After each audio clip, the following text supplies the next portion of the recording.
An unexamined life is not worth living. This was one of the maxims or sayings of Socrates, that somebody who lived their life without examining it and discovering where they were wrong and where they were in the truth or in the right was a life not worth living, that the pursuit of truth had to be the most important thing.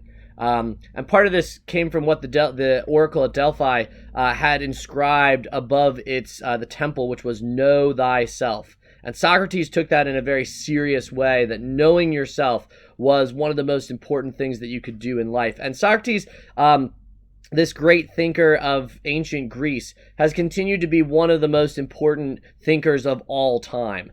We still look back to him as a huge thinker and questioner and challenger who really got the ball of philosophy rolling. Even though there were philosophers who predated him, he had a major influence on the birth of philosophy.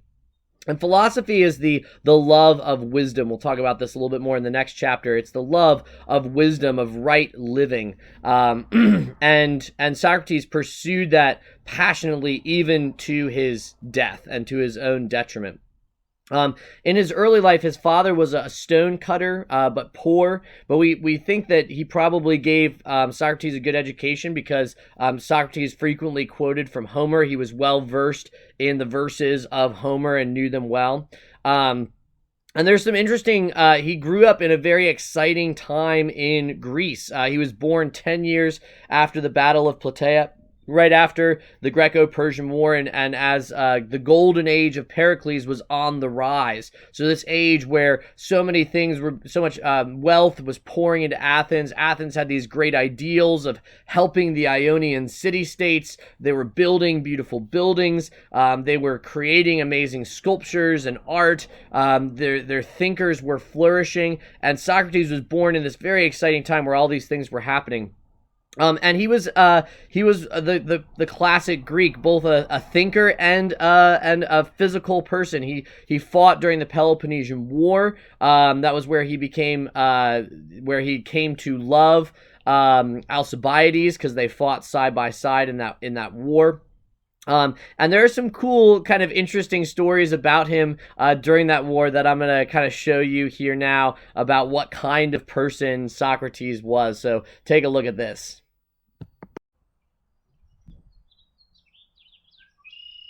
Socrates, aren't you freezing? You don't have any shoes on. No.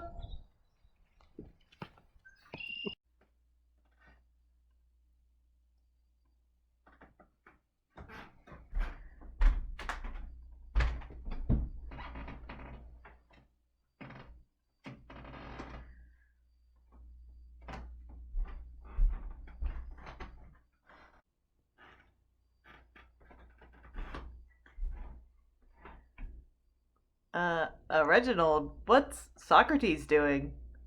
I think he's thinking. How long has he been there? Since this morning. Weird.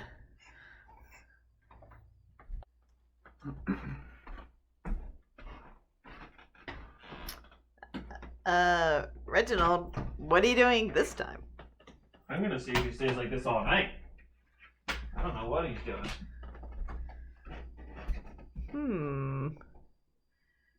Also weird.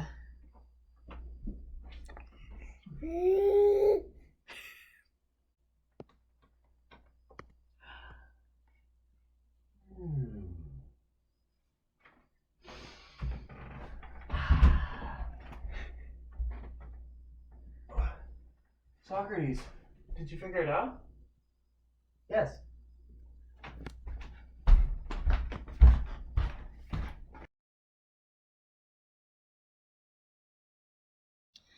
So as you can see, Socrates was able to endure some pretty incredible things, kind of mind over matter in his facing the cold.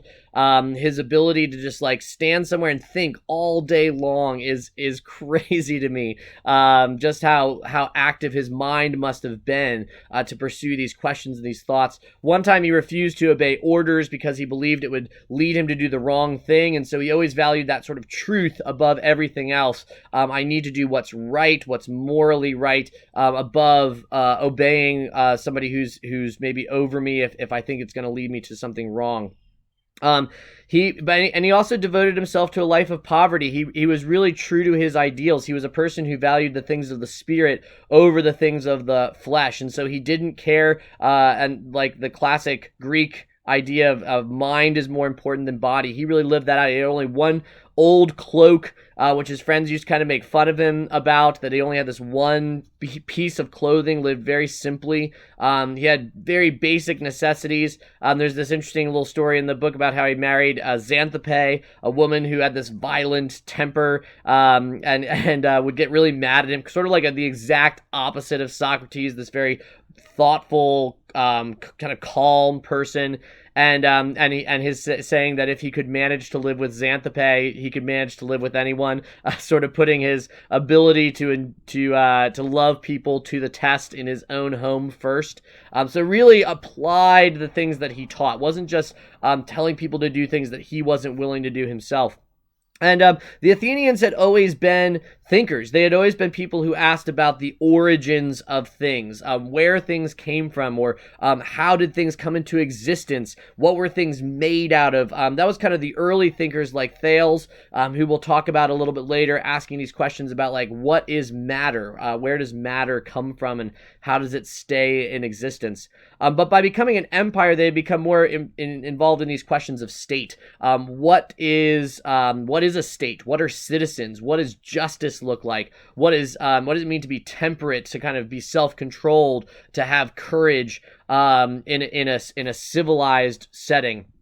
And there rose up in Athens the sophists, who 8th grade should remember these guys from our studies of Augustine. Sophistry is basically teaching people how to reason and argue for money. So they're being paid to teach this, ability to reason and argue and speak well, rhetoric. But they often just teach people how to like use words and rhetoric to manipulate. It's not truly philosophy, even though they kind of pose as philosophers, lovers of truth, lovers of knowledge.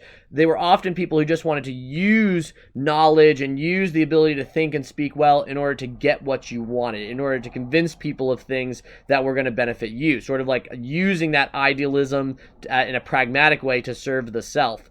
And so they often doubted the existence of the gods. They never admitted that they didn't know something. It was like, we are the ultimate holders of knowledge. Whereas Socrates' whole thing was that he didn't know things, and sort of this humility of saying like, I don't know everything. Let's explore these things together.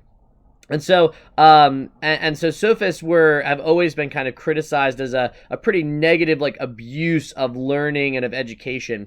Whereas Socrates, what he saw in them was that they were teaching how to get information, but not really how to think. They were teaching how to mine people and situations to get information from them, but not how to truly explore a topic of conversation in order to arrive at truth. This is sort of like your classic person who just likes to get into arguments, but isn't really interested in the answers. They just like to argue and to win, but they're not really interested in like, what are the answers to those questions, and they can be exhausting people to talk to. So Socrates was the exact opposite of that, even though like ultimately he's going to be accused of sophistry and executed because they think that he's a sophist, but he never charged money for his teachings. He always taught out in public. You didn't have to come to private lessons where you could learn these things like the sophists. And he always pursued truth above everything else. It wasn't just that he taught people what they wanted to hear so that he could keep their money and their tutelage, but rather he always pursued truth even when it got him into trouble.